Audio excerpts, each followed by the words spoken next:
All right, we are live. Welcome to Ashmont Realty Live. Almost Labor Day, guys. So we got three special guests. My partners in crime, Jaiden, Johnston, Realtor of Ashmont Realty, and Heather Mann, Realtor of Ashmont Realty. We got a lot of really good stuff to talk about today. We're going to talk about rent control in Ohio. They're actually developing the largest rental home development, pretty close to, actually really close to where my brother lives, up near Dublin in central Ohio. And in the downturn, the national real estate market. We've talked about how hot everything's been, but without further ado, let's get started on this. Well, welcome, guys. You guys got any good plans for the Labor Day weekend? Hey, Adam. Well, my son's birthday is this weekend, so we're having a party tomorrow, so that'll be fun. Right. Yeah. That'll be good. What about you, Heather? I moved last weekend, so I'm still planning. Still playing. Okay.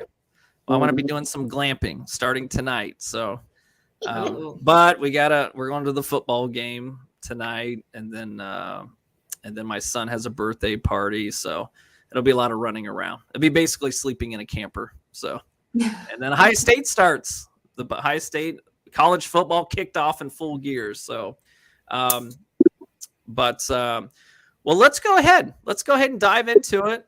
Let's talk about rent control, because that is something we've never dealt with in Ohio. So, Jaiden, why don't you start out? Let's talk about rent control. What's going on with it?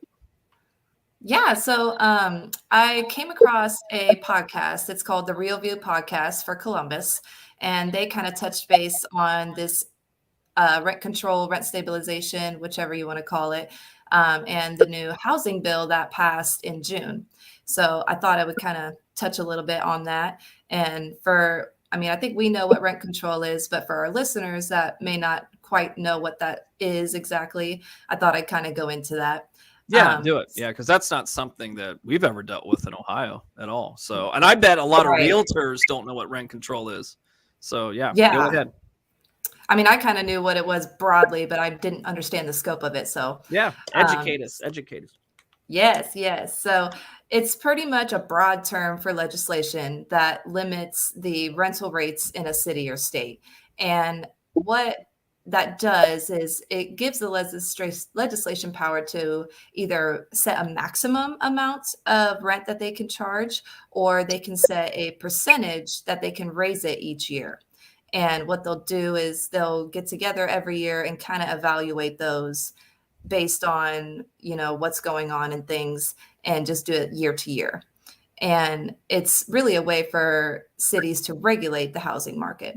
And its main thing it's meant for is to create affordable housing for low income, moderate income tenants. So, and I thought I'd go a little bit into the history of it too, nationally. Yeah, go ahead. So there's about 37 states that actually have it prohibited. And then there's 5 that actually have it enacted. So one of the main ones most people know about is New York. They actually implemented it after the war in the early 1900s, like 1940s, something like that. They did it so the veterans coming home would be able to have affordable housing. And it's kind of just stuck. So it's still implemented to this day. And most people will tell you that it's one of the most expensive places to rent. Oh, New York? Yes. Yeah, and right. It has this rent control in place. And more recent histories, like 2019, Portland, Oregon actually did a rent control across their state. And they found that they lost 10% of all single family detached rental units. So yes. And on that too. So another really recent one is St. Paul, Minnesota. Actually just in 2021, they did a rental income rental stabilization policy in St. Paul. And they found within just a year, they saw a decline in property ownership and property values. So they just evaluated this in March 2022, and they found that the values of rental properties and owner-occupied properties went down by 7%. So they're seeing some major decline. And within even 3 months of enacting the rental stabilization, they saw that multifamily building permits were down 80% from the previous year. So it had a very quick impact on the housing market in that state. So you can tell it really does have a negative effect in a sense. Why do you think so? I have some opinions. Why do you think, Jaiden? Well, I have some different points to point out here on that. So some of the main negative effects that it has that brings these outcomes is it causes poor housing conditions, first off. These landlords and investors, they can't raise their rents to cover their costs. So what ends up happening is they end up slacking on some of the simpler things like repairs. They won't do general upkeeps or even major upkeeps because they can't afford to do it and they can't raise the rents to help them out. So, and then along with that, it creates less available housing as well because these investors, they aren't able to make the money they anticipated on these investments.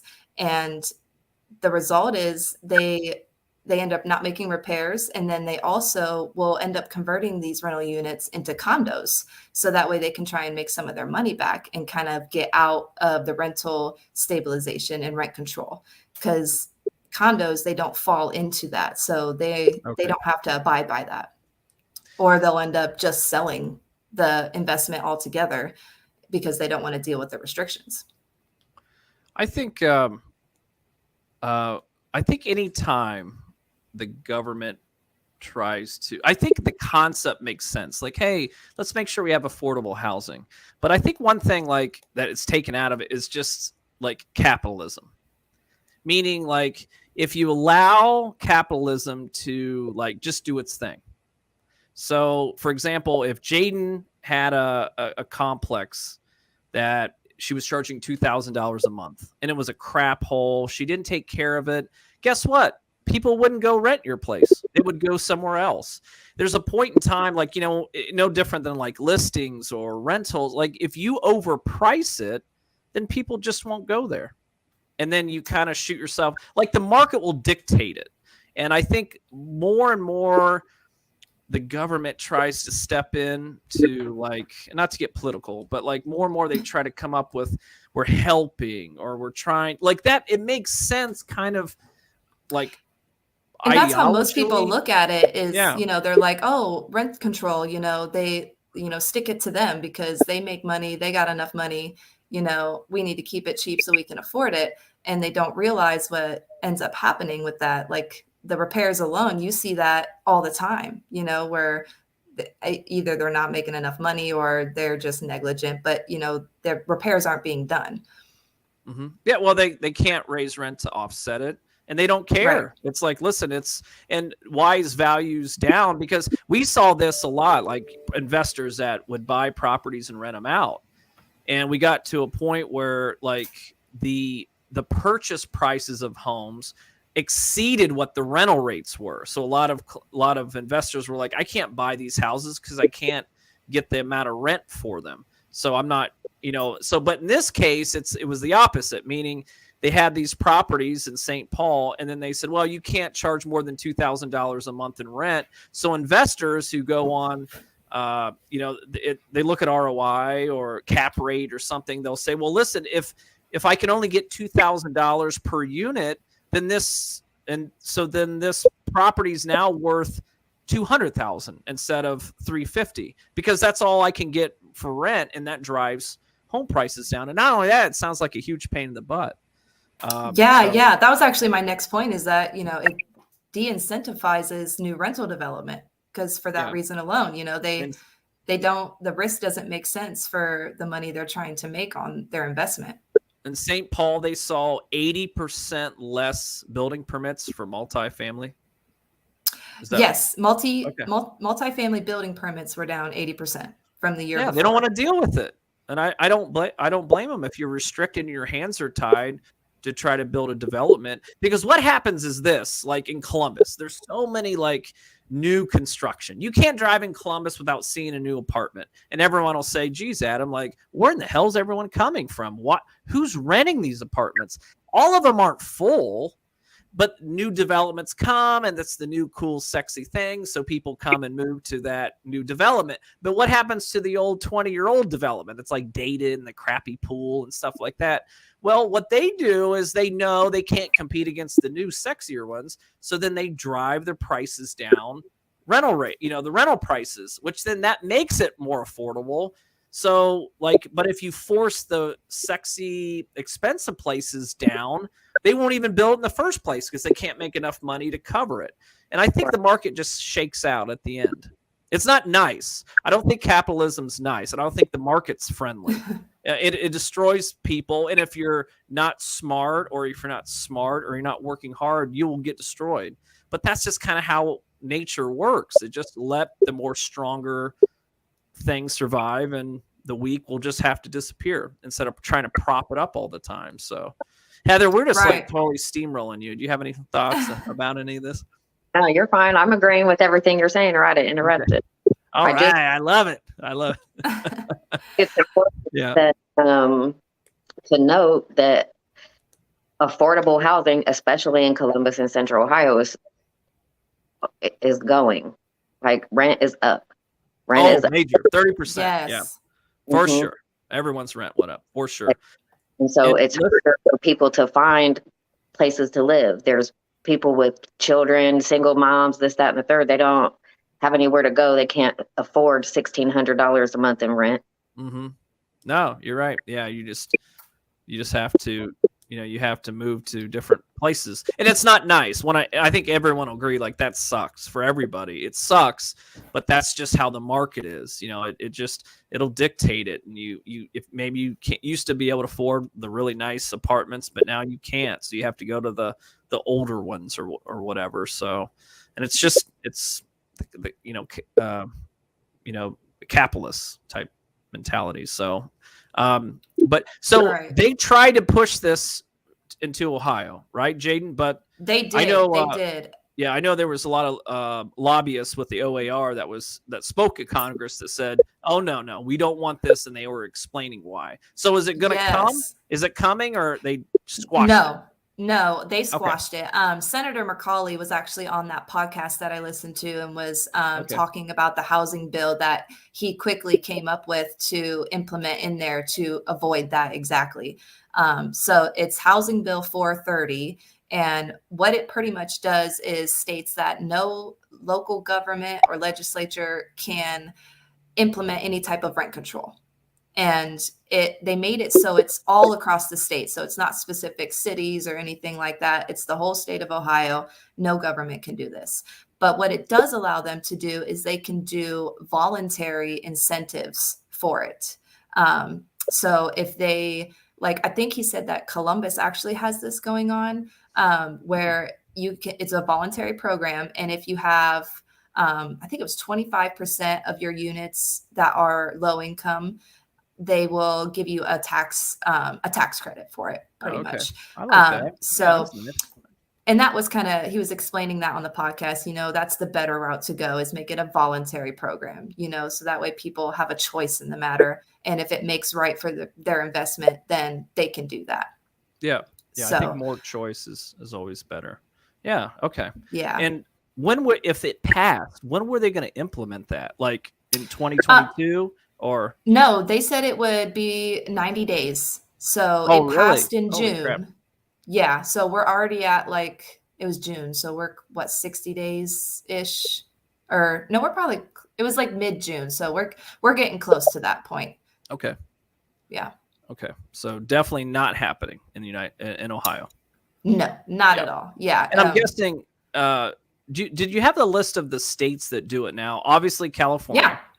New York, California, Minnesota, New York, Minnesota, Oregon, Illinois? Nope, New Jersey, and Maryland, and District of Columbia. Okay, that's all. Okay, not very many. No, so very minimal. Right. Got it. Because it's a big controversial subject for a lot of the states, so that's probably why. Yeah. I don't think a lot of real estate investors want to like to be forced to do it. I don't think anyone likes to be forced to do anything. Just let nature take its course. It'll work out. Right. It'll work out. I mean, it's not pretty, but it'll work out for sure. So, Exactly. All right, excellent. So Heather, you're up next. Let's talk about the largest rental home development in Central Ohio. So if you want to rent a house, there's a really large development being built. Tell us where, when, how much, the whole 9 yards. Go ahead, Heather. So Columbus Dispatch had a article written by Jim Weicker. I think that's how you say his name, Jim Weicker. Okay. About this apartment complex, which is coming up towards Dublin type area. It's Union County to be specific, and it's Fairbanks local school district. So they're going to have 230 homes designated only to rentals only. Oh, wow. Yeah, that's in Fairbanks schools? Yeah, Fairbanks school. Really? Okay. I'm trying to pull up a Google map because I think I have an idea where this is at. So go ahead. Keep talking. It's like one street over from a Dublin school, but it actually just ends up being Fairbanks schools. And then, so they have houses that are small. The smaller houses will be kind of duplex. They'll be about 700 square feet to 1,300 square feet. And so all of the houses will separate. And there is no idea yet on rent. They said it'll be market value towards that area, which probably around the $1,600 to $2,000 mark. That's not too bad. I mean, if it was Dublin schools, that would be really, really good deal. How many units are going to be built? 230 units. Okay. Wow. So these are, this is a duplex side by side? The small units will be duplex, and then the larger units will be single homes. And then all of them will have like private backyards, except for the smaller units that are more along the lines of duplex type scenarios. Got it. So, okay. I mean, for those, like, I wanted to pull a map up. For those who know, it's in Jerome Village, which is Union County, northwest. It's where the 33 corridor. So you have like Marysville, and then you have Dublin, and then you got 33. That corridor, a lot of people call it New California, near Plain City. That's where the Fairbanks schools feed into it. I thought it would have gone into Dublin, but I guess not. Taxes would be a lot lower, hence why they probably did rentals, maybe for investment. But yeah, that area is exploding. I mean, it's just farmland, but now it's just development after development after development after development. So, but that, I mean, that's interesting. Single family homes, being in the rental game for a long 20 years now, and like for single families, like it's a demand. You know, I mean, everyone wants a single family home to rent. So I don't think this is it's a bad thing at all. No, definitely not. Yeah, but it is strange to have single family home rental units. Yeah, I don't know. I mean, I would think at least $2,000. I would think something 3-bedroom, 2-bath. Yeah, they're around 3 bedrooms, because they're going to be directed towards millennials and people who are starting families, and stuff like that. People who are going to want to buy a house but don't want to buy a house because of the interest rates and the cost of property right now, because of course everything is going up. Oh yes, absolutely. And all of these things. So they just feel like it'd be better to have a spot where it's just nothing but rental. You're just going to rent it only. Yeah, I'm going to see if I can share this screen for everybody. All right. So here we go. So it's right in this. So you got Marysville here, and you got Dublin here. It's this corridor right up in this area. So you see New California, Plain City, home of the famous Der Dutchman. Everyone knows. I love their bakery. But it's that corridor right here. It says Jerome. That's a little town. It's that stretch right there. So I don't know. It would be interesting. I don't know exactly where they're building it, but it's unbelievable. This corridor, Delaware County, is the fastest growing county in Central Ohio by far. And but a close second is Union County. And that between that Dublin, Marysville, that whole section up above is absolutely has exploded over the last few years. Even with COVID, as long as they could get someone to build the house, they were building them for sure. Yeah. So, but yeah, that's really interesting, and it's funny because that's really close. Like that's right down the road from my brother and my college buddy. Shout out to Bill Mercer and Jen. We sold their house, but I didn't know that. So that's a great story. So helpful, I think. Hopefully it'll be helpful. Yeah. I mean, more unique rental inventory like that, single family homes is a good thing, and we'll find out. I mean, we'll see. Will people be renting them or not? I don't know. If you guys have any questions or comments, shoot it below. We are live exclusively on Facebook and YouTube now. So just put some comments below. We'd be happy to answer any of them. Or if you have any feedback about any of these stories, if you know where that rental complex is up in Jerome Village, that was a big Schottenstein project. Let us know, because I don't know exactly where it's at, but if you know, you're watching, shoot a comment below. So, well, let's end up with the last story. This is mine. This was in Forbes, and it's talking about the housing market. Now, for a long time, we have spent a lot of time on these podcasts and everything about the housing market and how great it's been.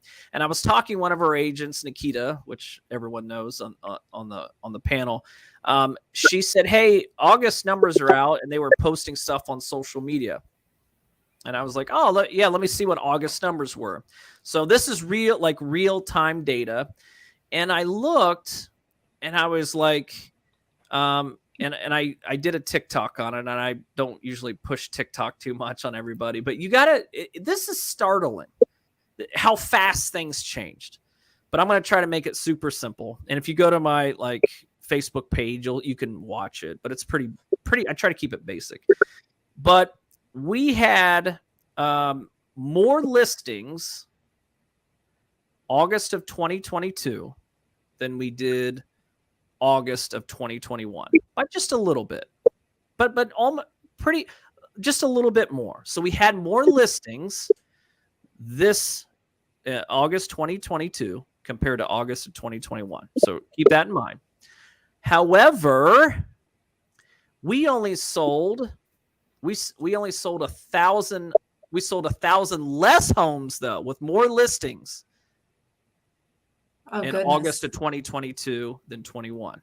Does that make sense? We had more listings, but sold 1,000 less houses than we did last year, which means and the number came down to 20%. Last month, that happened again, 15% for July. June, 14.8%. So what that means is this: we have the same amount of listings, or maybe a little bit more. Okay, we don't have less listings; we have more listings than last year, but we're selling a lot less houses. 1,000 less houses in August. We sold about 600-700 less houses in July, and that in June. What's happening to these houses that are listed that didn't sell? They're just sitting there. They're sitting there. So I wondered about, is this just a Central Ohio thing? Because I would have to say, arguably, that Central Ohio is probably one of the most fastest growing, just upside community, if you want to call that, at least in the Midwest. At least. I mean, you can compare us to Michigan, anywhere in the Rust Belt, West Virginia, Indiana, Pennsylvania. You name it. Kentucky. I think where we live here in Columbus is definitely a gem compared to any of those. So I went and did some statistics. So here's a story in Forbes. It came out 2 days ago. Renee Morad, Forbes, talked about the real estate market. This is the national real estate market, and this is even scarier because some of the places that have had really big increases. And my sister lived in Boise, Idaho. You wouldn't think Boise is a hotbed of growth, but it was, and it still is, right?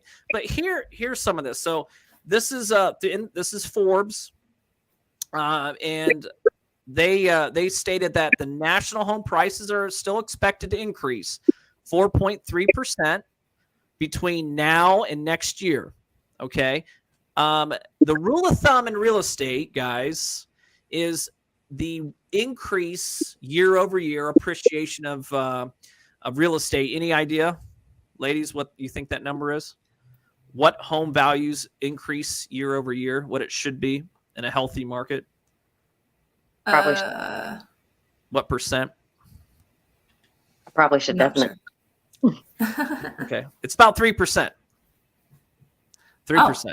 Okay, so they're stating Forbes is speculating that home prices will go up 4.3% next year, which that's about right. That's about right. That's what it should be. Okay, but do you know what national increase that we had last year? National, not in our market, but national. The last couple years, actually. Any guesses? Wasn't it close to like 10%? More. Heather, your turn. It's more than 10. 15. Yeah, it was almost 15% nationally, and in Central Ohio it was almost 14. Around that little right after COVID, 2021, 2020. Well, 2021, 2020. We had like double-digit growth for almost 3 straight years, and we're on track to have a 10% growth this year. Okay. Now next year they're saying it's only going to be 4.3. So there's no doubt statistically that the housing, the national home prices as well as Columbus, Ohio are lowering. They're cooling off. I think that's what I want to say. There was some, but like Boise, this is crazy. But in Boise, Idaho, which is a hot market, more expensive than Columbus, believe it or not. And I asked that question, why? Why is Boise? Who, besides my sister and brother-in-law, why would you want to live in Boise, right? Potatoes, boring. But no, a lot of people over COVID from out west in California moved there. And Salt Lake City is another hotbed. A lot of people relocated to those other states. Per Forbes, there was areas in Boise that had an 80% increase in value. Wow. Year over year. Jeez. 80%. So if you bought a condo a year and a half ago, or we'll say, well, make it simple math. You bought a $100,000 condo last year, it's worth $180,000 in a year later. So that is crazy. But now it's saying that this summer, that in Boise, okay, that 61% of their homes that were listed per Redfin had price cuts. So if you're having an 80% increase year over year, and now all of a sudden, well over half of your homes are now having price cuts, what does that tell you, right? Places like Denver had 55% of their homes were lowered. Salt Lake City, which was on fire for the last couple of years, 51% of their homes were cut. That had price drops. Washington, so they didn't have Tampa, Portland, Indy was in here too. So didn't have Columbus, but I thought that was really interesting that, we're seeing when you have more inventory and homes aren't selling, you just, like I use that analogy, like beans, like canned corn on a shelf. Like if they order 20 and you only take 5, and the next time you go to the store and you only take 2, there's still 13 more cans of corn there. And then what do you do with them? Like you got to start marking them down to get rid of them or it'll spoil. And that's what's happening. And it's happened really fast in our market. So anyone out there listening today, if you want to buy a home, wait 6 to 12 months. You might be surprised what you might get. And I'm so excited to hear that because we need it. Like we have so many buyers out there that are wanting to buy homes that couldn't. and that's going to force prices down. It's going to take some time, but we're not going to have 10% increases in values. We might have 4, like the national average, which is fine. That's what it should be. So I don't know. Any thoughts about that?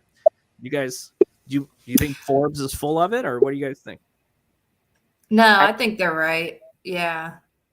And I'm curious if it's the interest rate, if that's really what's detouring people, because it is really, really high right now. Interest rate and financial struggle. People are financially struggling on all forms of the spectrum. Even to the wealthiest, people are starting to really look at stuff that how much costs. The recession has people scared, or the thought of a recession. I'm not going to say we're in a recession, but the thought of a recession scares people. People's money is questionable right now, so they're not going to go 30 years deep on an interest rate that's 6%, even though it's not 6%, but an interest rate that's super high, and they're scared. I just had a family get a rental, and their whole time that they've been married, they've only owned homes. But now, because of how scary people's finances are, they're renting a home that's more than $2,000 a month. Yeah. Just because of the fear of the market right now. So I think that holds a strong play. When you can't figure out how you're going to get gas and eggs, you're not going to make a 30-year commitment to a high interest rate loan. Right. Yeah. I think, interest rates at 6%, which that's where they are hovering, give or take. You can say, well, it's only 5.5, or you can say, well, it's 6.25. It depends on the day, right? It changes. I think that's a big player, but that was the point of it. That was why they raised it. That was the point, to start cooling off things. And it worked really well. I think the next thing is, and I think us realtors have a lot to blame. I call it like the hysteria, or that sheep mentality, where like 3 years ago, we would say, okay, you want to buy a house? Well, things are picking up. Things are looking good. So when we look at a house and they want to, it's $250,000. Okay. But you don't give them $250,000 for that house. Well, what do you mean? That's what they're asking for. That's what they're listing it for. Why? No. You don't give them $250,000. You got to give them at least $260,000. Right. And it's like, what? What do you mean? Why would I do that? Oh, if you don't, then Jaiden's client, they'll do it. And then Heather's client will. So we got to make sure we give them $260,000. And they're like, really? That seems stupid. That's not true, right? So we'll say, okay, my client, we offered $250,000, but then Jaiden offered $260,000, and then Heather offered $262,000. And guess what? My client offered what they want for the house, but then we lost it. Then it's like, and then they're like, oh my God, you're right, Adam. And it sounds so stupid to say someone wants $300,000 for their house, but don't give them what they're asking, give them more. And everyone, we just followed suit. So every single offer, we conditioned buyers to do that. Every single time. Oh no, offer more. And then now we're kind of turning. Now we're like, maybe things are slowing down a little bit. The numbers don't lie. Now we can like manipulate it and mold it a million different ways, but numbers don't lie. You have 20% less houses sell with more listings this month in August and July and June. That is peak season for us in Central Ohio. Peak season. Right. And we're having less and less houses being sold, not listed. That's the key. We're having as much or more listings, but that much less houses sold. So you got inventory that's stale. So again, if you're a buyer that's kind of on the fence, or I might wait and see what happens, I'm telling you, 6 to 12 months from now, maybe like January, February, where you have some of these houses that didn't sell over the summer and they're just having them sit, you might get a decent deal on it. You don't have to pay list price for it. You might even get to pay under list price, which seems crazy, but that's the reality of it. So I think it's a great thing. I think so. And a lot of it, I think, has to do because realistically, guys, 6%, anyone that's like 60 or older, remember in the 80s when the rates were, 15, 16, 17%. The average over the last 20 years was 8%. So we're still under the 20-year average. So it's not like rates are super crazy. I think a lot of it has to do with us and like the media pushing pushing that and making them things. So, but Right. again, guys, there's going to be opportunities. If you're an investor, first time home buyer, just be patient. It's going to work. It'll work out. There's going to be a lot of inventory here, at least in Central Ohio. You'll be able to take advantage of. So, wow, man, I was on a roll there for a second, wasn't I? Jeez, I don't want to have water going on here. So, but I'm excited. It's a good thing because, the last 3 or 4 years, it was all like, if you had listings, you could take a nap and sell houses with little to no effort. Realtors had no work involved. They could just sell dog poop to anybody. But now it's different. Now we're gonna have to work a little harder and for our clients. And then now you have a lot of buyers that we can sell houses to. So now we're making money on that side too that we weren't able to. So Right. yeah, so I'm excited. All right, I hijacked it all. Anything, ladies? No, Comments or no? You all agree with me, don't you? Housing. we do. Liars. So what is it, Heather? I said we need more affordable housing. We do, yeah. And that was the thing with like downtown Columbus. All that development downtown was supposed to be affordable housing, but it wasn't. 62-unit building that's supposed to be being built. I want to say maybe downtownish, maybe closer to out west, but it's going to be called Welder Commons. And it's going to be towards like retirees and maybe working families. So hopefully it has a rent amount that'll be conducive to people to pay. Yeah. But it's like the market. Like if I build a new building and everyone around me is charging $1,500, then why would I charge $1,000 with no incentives? Like no one would ever do that. They would, and that's when we, comp houses, or comp rentals. It's like, well, what are things selling in the neighborhood? Why would you sell a house for $200 when it's worth $260? No one would ever do that, and you just can't blame the developers. Now, one thing you can is incentivize them. Like I like that idea on that first story on, saying, listen, I know you're not going to rent your house out for $1,500 when it's really worth $200, but maybe you could little undervalue, but then we'll give you some tax write-offs. Oh, okay. Well, that might help. I think that's what I think that would be money well spent. So Definitely. yeah. So, all right. Any other questions? Anything, guys, before we get out of here? Nope. All right. Cool. All right. Well, everyone have a wonderful Labor Day weekend. Is the music cued? Is the music cued? Yep. All right. Okay, guys. Have a wonderful Labor Day. Thank you, Jaiden, Heather, for joining. Great topics, real estate related. If you have any questions or comments, put them below. Love to hear your guys' feedback on it about rentals and what you name it. If you want to get into real estate, let us know. We can tell you how to go to Hondros and get your real estate license, and maybe you could be on the next panel. So, all right. With that being said, guys, have a great Labor Day weekend. Thanks, Heather and Jaiden again, and I will see you guys all very soon. All right. Thanks, bye. Adam. Bye, guys.